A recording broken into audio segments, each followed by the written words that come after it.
Mä hakeuduin Parasten lukioon ihan suositusten perusteella, että opinto-ohjaaja suositteli ja myös sen takia, koska kaverit hakeutuivat tänne.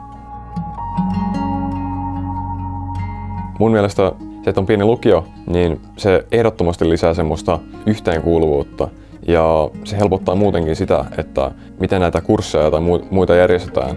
Se helpottaa kyllä opiskelua. Se, että on pieni luokka, niin se helpottaa. Esimerkiksi kun meillä on vaikka matikassa se, että voidaan tarjota tukiopetusta vaikka niin kuin ihan yhdellekin oppilaalle. Onhan se todella niin kuin luksusta. Meillä on muutamia opiskelijoita, etenkin ketkä tulee Turusta. Et varmaan sen takia, kun tänne on helppo päästä tähän lukioon, että se mahdollistaa sen, että tänne tulee myös ulkopaikkakuntalaisia. Mun mielestä se kyllä kertoo aika paljon, että Parasten lukiokin on useasti ollut tämän ruotsinkielisen lukion kanssa niin Suomen yksi parhaimpia niin kuin näissä YÖ-kirjoituksissa tullut tuloksia.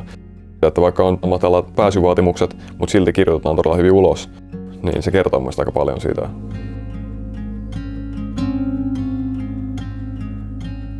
Yksi Paraisten lukion suurimpia plussia on just se, että kaikki opettajat tuntee sut ja sä tunnet kaikki opettajat.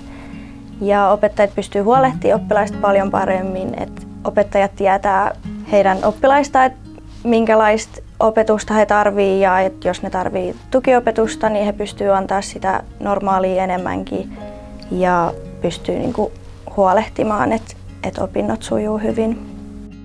Mä pääsin tosi nopeasti ja helposti tähän porukkaan mukaan ja koko lukion porukas tuli tosi niinku läheinen ja kaikki tunsi toisensa, niin tuntui kotosalta. Paraisten lukiossa oppilaat saa vaikuttaa tosi moneen asiaan ja meillä just opiskelijakunnan hallituksessa tosi paljon pyritään kysymään koko ajan oppilailta, että jos heillä on jotain ideoita tai mielipiteitä, niin sitten me pistetään niitä niin kuin eteenpäin. Se on ollut yksi iso plussa, että oppilaita tosiaan niin kuin kuullaan.